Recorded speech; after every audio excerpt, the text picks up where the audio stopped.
வருகின்ற 18ஆம் தேதி என்று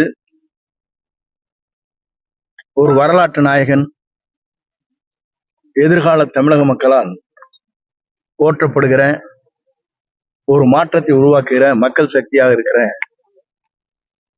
தமிழக வெற்றி கழகத்தினுடைய தலைவர்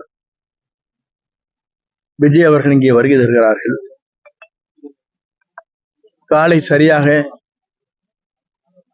11 மணியிலிருந்து 1 மணிக்குள் அந்த நிகழ்ச்சி நடைபெற இருக்கிறது. அதற்கான ஏற்பாடுகளை நாங்கள் அனைவரும் சீரோடும் சிறப்போடும் ஏற்பாடுகளை செய்து வருகிறோம். இந்த நிகழ்ச்சி அரசு அலுவலர்கள் கேட்டதை போல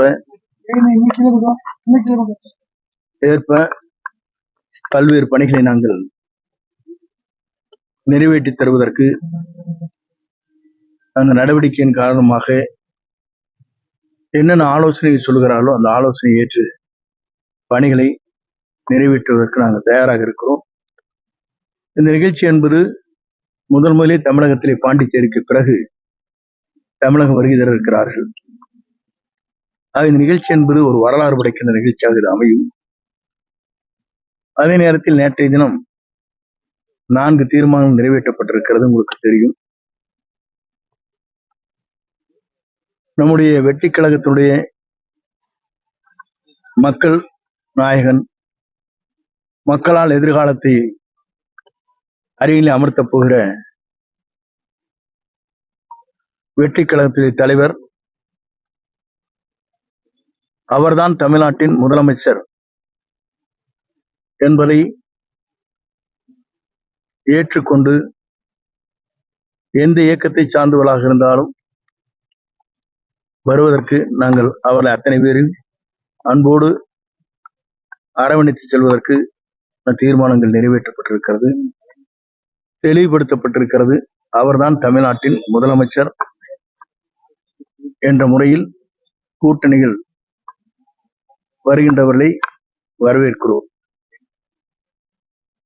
அதே நேரத்தில் யாரை கூட்டணியில் வைத்துக் கொள்ள வேண்டும் என்பதை தலைவர் அவர்கள் முடிவு செய்வார்.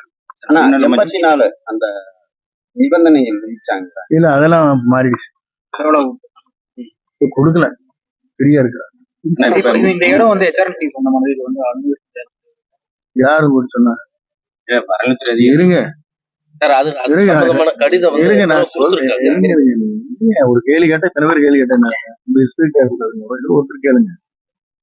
HRNC பொறுத்தவரையிலும் கடிதங்கள் கொடுப்பது அந்த துறையை சார்ந்திருக்கிற ஆலயத்திற்கு கொடுக்கப்பட வேண்டும். ஆனால் அங்கே கொடுக்கப்படவில்லை. முதலில் தெரிந்து கொள்ளுங்கள், தெளிவுபடுத்திக் கொள்ளுங்கள். எந்த இடத்துல லிட்டிகேஷன் இருக்கிறோ அந்த இடத்துக்கு தான் நோட்டீஸ் கொடுக்கணும். அதை விட்டு காவல்துறைக்கு தான் கொடுத்திருக்கிறார். ஒரு ஜம்ப் மேல போயிட்டாங்க.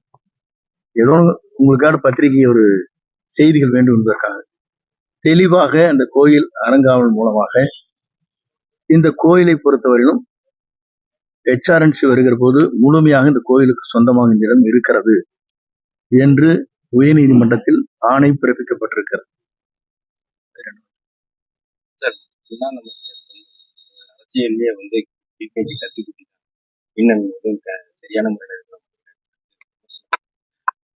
ஒரு கருத்துக்கள் சொல்லுவார், எல்லாரும் கருத்து சொன்னா நல்லா இருக்காது. அப்புறம் அதுக்கு நான் ஒண்ணு சொல்லக்கூடாதுல்ல. நான் சொன்னா பெரியவங்க ஒருத்தர் எனக்கு வாய்ப்பு. ஏன்னா அவரு இருங்க, கட்டுக்குட்டின்னு சொன்னாரு, எப்படி மந்திரி பதவி எடுத்தாங்க இருக்கு. ஆனா அதெல்லாம் ஒரு திருப்பி ஒரு கருத்து சொல்லக்கூடாது. நேற்றைய கூட்டத்துல சரி,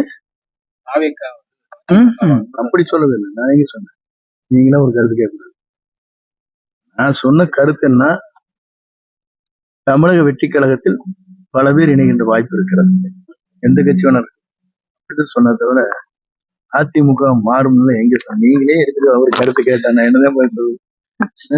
கூட்டம் நடத்துவதற்கான அதெல்லாம் எனக்கு விட்டுருங்க, நான் சொல்லியாச்சு. அதுக்கு மேல கேள்வி கேட்க கூடாது. நீங்க இந்த கேள்வி எது கேட்கறீங்க?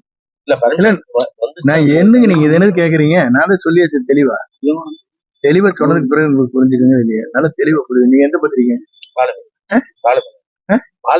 சரி, நான் கேட்ட கேள்வி விளக்கம் கேட்டீங்களா இல்லையா? நீங்க தெளிவா சொன்னேன். கொடுக்க வேண்டிய உங்களுக்கு வந்து உங்க பேர்ல ஒரு குற்றச்சாட்டு தான் நோட்டீஸ் கொடுக்கணும். அவங்க கொடுக்கல, அப்ப கூட்டம் நடத்துவதற்கு எந்த தடையும் இல்ல. தடையே இல்ல. அது அப்படி கேக்குறேன் இல்ல, கூட்டம் நடத்துவதில் எந்த விதமான தடைகளும் இல்லை. இந்த கூட்டத்துல புதுசா யாராவது கட்சியில சேர்றாங்க? பொறுத்திருந்து பார்க்கணும்.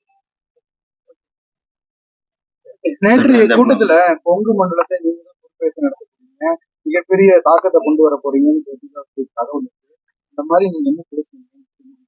தீவனம் எல்லாரையும் இணைப்போம், எல்லாரும் ஒற்றுமையா போவோம். நீங்க வந்தாலும் சேர்த்துக்குவேன். அதிமுக இருக்கும்போது நீங்க உங்களை நீக்கினதுக்கு அப்புறம் நீங்க தேர்தல் ஆணையத்துக்கு ஒரு மனு அனுப்பினீங்க. விசாரணை மீண்டும் தொடங்கணும், யார் போய் இல்ல, நான் என்ன இப்ப அந்த வழக்கு என்ன பண்ண போறீங்க? வழக்கு வந்து பெண்டிங் இருக்குங்க. அது தனி செப்பரேட். அது புரியுதுங்களா? அதுக்கு இதுக்கு இணைக்கூடாது. நான் விருப்பப்பட்டு இந்த இயக்கத்திலே சேர்ந்தாச்சு. புரியுதுங்களா? என்னை உறுப்பினர் நீக்குவதற்கு 72 இருந்திருக்கிற தலைவர் காலத்தில் இருக்கிற அது வந்து உயர்மட்ட குழு வரையிலும் நான் இருக்கிறேன். என்னை வந்து புதிதாக வந்தவர்கள் நீக்க இயலாது. அதுதான் அந்த ரீசன் கொடுத்துருக்கேன். அது சொன்னேன் 250 பக்கம் இந்த 2500 பக்கம் பார்க்க வேண்டியது. அதுக்கெல்லாம் பதில் சொல்ல வேண்டிய அவங்க. அது தேர்தல் ஆணையம் தான் தெளிவான விளக்கத்தை சொல்லுவார்கள். அவங்க வந்து முடிவு செய்யணும். எல்லா கேஸும் பெண்டிங் இருக்கிறீங்க, 7 கேஸ் பெண்டிங் இருக்கு. அவங்க டிசைடிங் அத்தாரிட்டி ஆகும். நம்ம அதுக்கெல்லாம் பதில் சொல்ல முடியாது. நான் விருப்பப்பட்டு இந்த இயக்கத்தை சேர்ந்துட்டேன். கடுமையா உழைக்கலாம்னு முடிவு பண்ணியாச்சு. என்னை வரவேற்கிறேன், வாழ்த்துக்கிறேன். என்னை அரவணைத்து செல்கிற ஒரு இயக்கத்தில் இணைவதில் தவறே கிடையாது.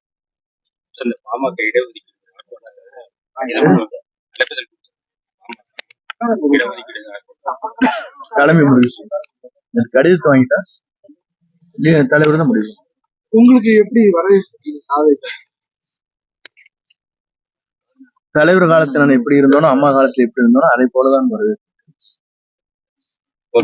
நான் மற்றற்ற மகிழ்ச்சியோடு இருக்கிறேன். நீங்களும் அதில் சேர்ந்து கொள்ளலாம்.